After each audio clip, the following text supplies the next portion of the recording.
So we're excited. You've got this new project that's sort of a retrospective, but you've also got new things on there too, and we're pretty excited about Songs of an American Dreamer.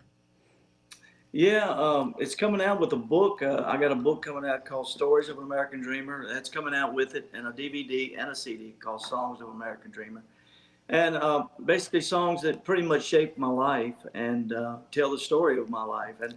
Um, and Awesome. the thing that we did, we went into kind of did this project a little different. We went into Ricky Skaggs' studio, Yeah. and Ricky and Sharon actually did the interview portion of it in his studio, and we had all the musicians all around in a kind of a circle, and we put it all down at the same time, and there were no overdubs or anything. So it's exactly like what you hear is Oh, what you get. So it's real, and Yes. um, we did it to save time because we really needed to get this project out. But it turned out really, really good. We're happy with it. Oh, that's awesome. yeah. That's beautiful. And we've gotten the privilege of hearing some of the album, and Yes. it's just phenomenal. And just like you said, real. That's the word. It's definitely a very authentic, real.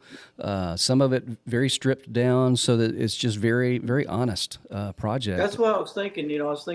I think about it a lot. I said, when I turn on the TV or the computer or whatever, I'm sitting there going, what's real? What's Hmm. real these days? And, Yeah. and there's not a whole lot that's really real. That, Right. you know, and, and and so it's just kind of makes you wonder. But that's why I thought this would be a good. People would get a good feel for my life actually in Yes. song, Yes. and then when they'll be ready for the book, and it Yes. really is a story of an American dreamer because where I came from in Virginia is a real rural area, and Hmm. it is the American dream Yeah.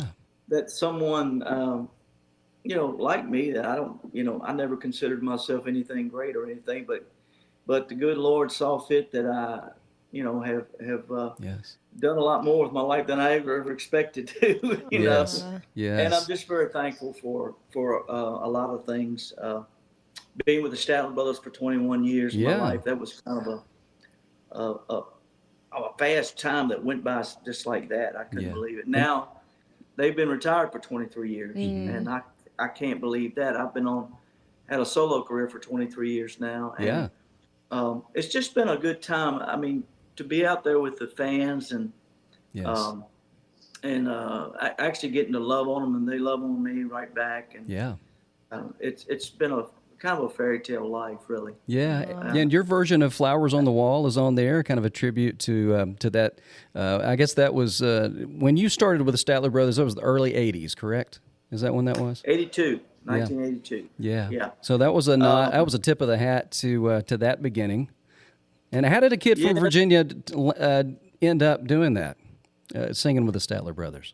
Well, in 1982, Lou DeWitt, Yes, actually before that, Lou DeWitt was the tenor singer for the Statler Brothers. yes, He wrote Flowers on the Wall, yes. many other hit songs that they had. Hmm. And he suffered from Crohn's disease.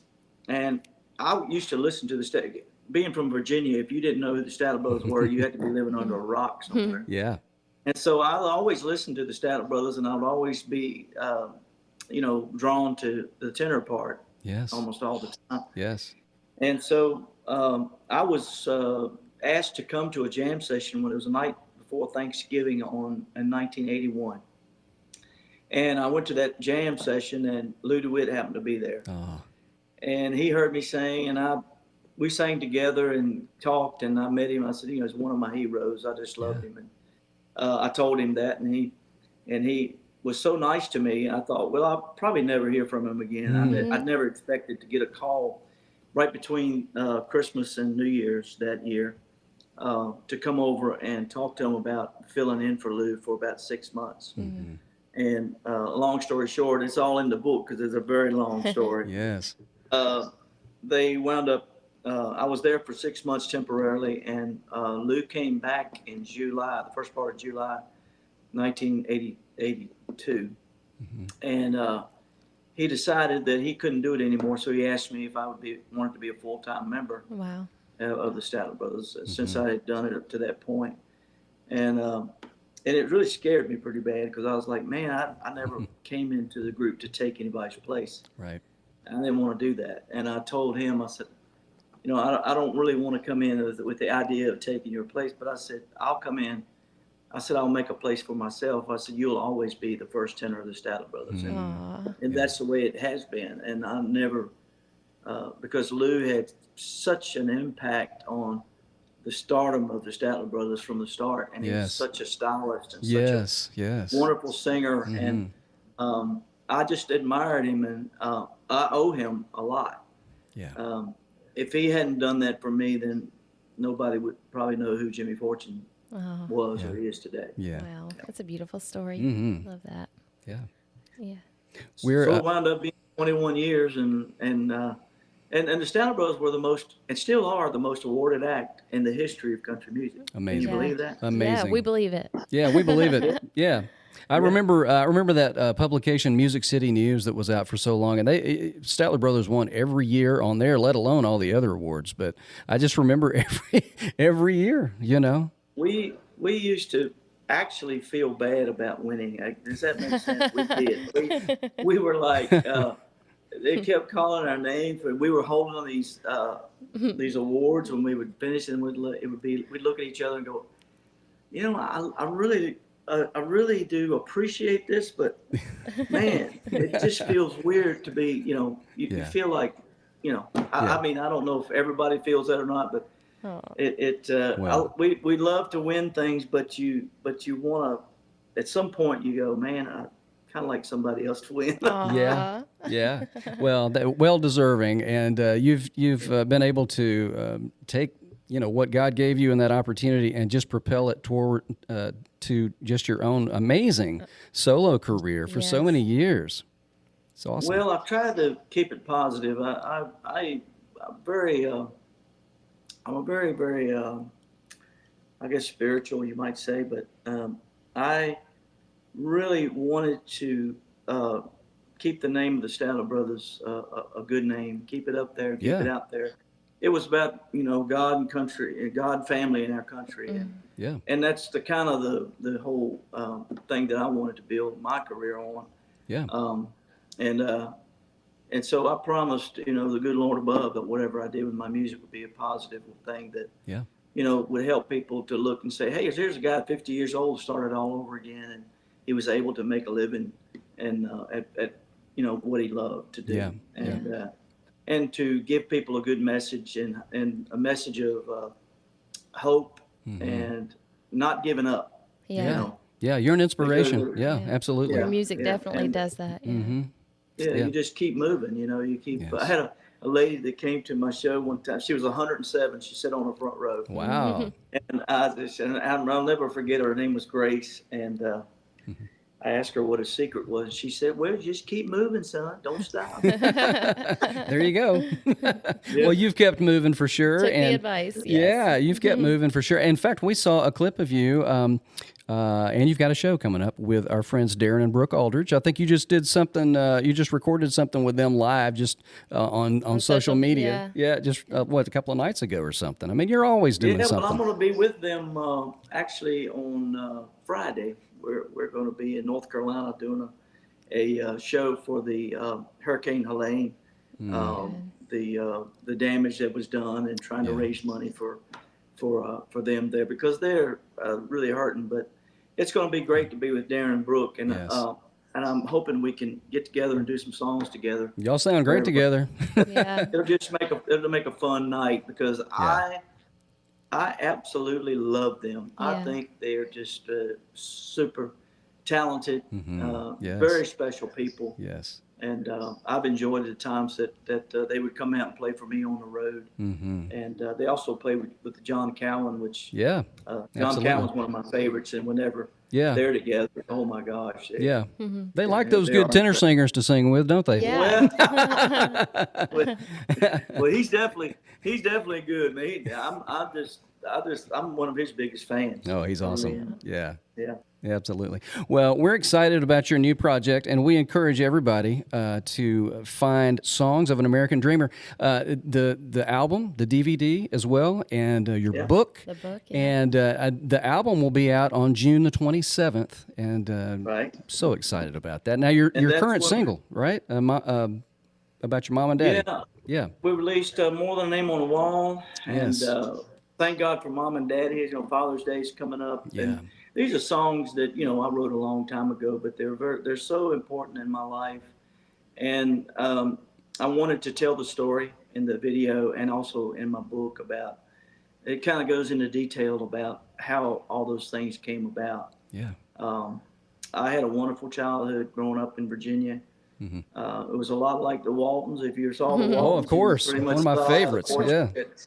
I was good friends with Earl Hamner, who was the writer and Oh creator my of the Waltons. goodness. Yes. What a We great were writer. good friends. Really? He, yeah, he was the voice that you hear on the wall. Yes. He's the original John Boy. Yes. Yeah. Yes. The real John Boy. Mm-hmm. And we used to swap stories back and forth and everything. And he died at 92 years old. That was about, I don't know, probably 8, 9 years ago Mm-hmm. now. Yeah. But I just loved him, Yeah. and we used to, like I say, talk about. Although his growing up took place back in the like the 30s and 40s, Mm-hmm. and I grew up in the 50s and 60s, Mm-hmm. but it was still a rural area, and a lot like it was even in the 30s and 40s, believe it or Really? not. Yeah. Yeah. Rich But heritage there. Yeah. yeah, and Mm-hmm. so the book kind of has that feel to it too as well. So it's truly autobiographical, and that's just wonderful. Filled with great stories about your childhood and where you are today. So we're thrilled. Yeah. We're thrilled to have this Well, project out there. everybody's been really good to me, and I'm just really thankful. Like I said, to after all these years, to still be doing what I love, and that the good Lord's allowed me to do it. As long as He lets me keep my voice, I'll do it. When people start putting their fingers in their ears, I'm gone. Oh, well, we've seen you live, and you can tell that you love that audience and you love sharing your music and your gifts with those folks, and that comes across. So, yeah, it's a beautiful thing that you still enjoy doing what you're doing. Mm-hmm. I've often said that, I'm thankful for the talent that I have, but my biggest gift is loving people, and because I can honestly say that I do love people. Yeah. I've seen people that have been in this business before that they're great and they do what they do and they love, but people make them kind of prisoners and they stay to themselves and and I just think that would be sad. I just people are like the ocean to me, and I love to get in there and swim. And Nice. I see people. I love to hear their stories.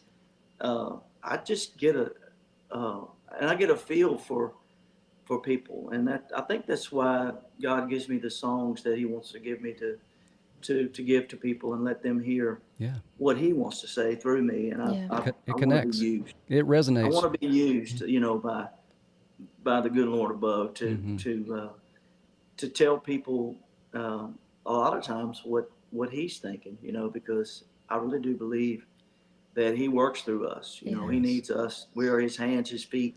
Mm-hmm. We are supposed to build people up and tell people there's Yes. hope Yes. and try to be a positive influence in this world. Mm-hmm. And so that's what I try to be. Yeah. Well, you are. You are. Yep. Yeah. And your music, it Mhm. is. It's full of hope and love and inspiration, and that just comes across. Yeah. That's right. Oh, y'all are so sweet. Thank you It's so true. much. It's true. true. And we Yeah. want to encourage people to go check out Jimmy Fortune live.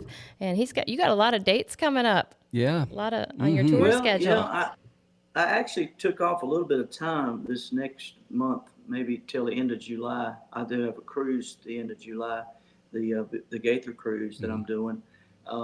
But I have a few things in between here and there because I'm trying to promote this book, Yeah. and it's going to take a lot of time doing some book signings, and we're trying to line all that up. Yeah. I want to try to get to the Opry do a book signing, and then Yes. the Hall of Fame and places like that, and some bookstores along the way. So it's a lot of legwork left to be done. Yeah. Like once the book comes out, I'm going to have my nose to the grindstone Yeah. and trying Yeah. to lay the groundwork for it. But I do think it's a story that at first when I started writing, I was like, man, nobody wants to hear about me, and I wasn't that interested in doing it. But as I wrote it, I realized that a lot of it wasn't about me; it was about the people that helped me be where I'm at. Yes. Yes. And there were a lot of people, like my wife Nina. I mean, if it wasn't for her, I write and sing and play my guitar a little bit, but she does everything else, and that's the truth. And when God placed her in my life, He knew what He was doing, because He knew if I had to do it, it wasn't going to get done. That's awesome. Well, circling back to the beginning of our conversation, people are looking for that authenticity, and that's what comes across.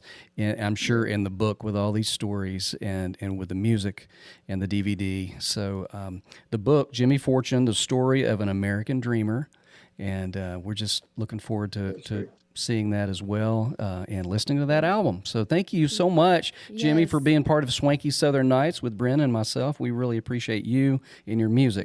Yes. Well, listen, we couldn't do this without people like you, and I mean that with all my heart, because you all make it possible. We can put things out there all we want to, but if it doesn't get put out there through you all, then it doesn't make it to where it's supposed to be. And you all are one of the biggest parts of everything that I know that I've done, and I appreciate you all so very much. Thank you, brother. And, Appreciate that. And just thank you for what you do for all of us. Thank you, Jimmy. Thank you Take so care. much. Hey, you do the same. Take care, All right. y'all. God bless. You too. Love You you. too. Love you back.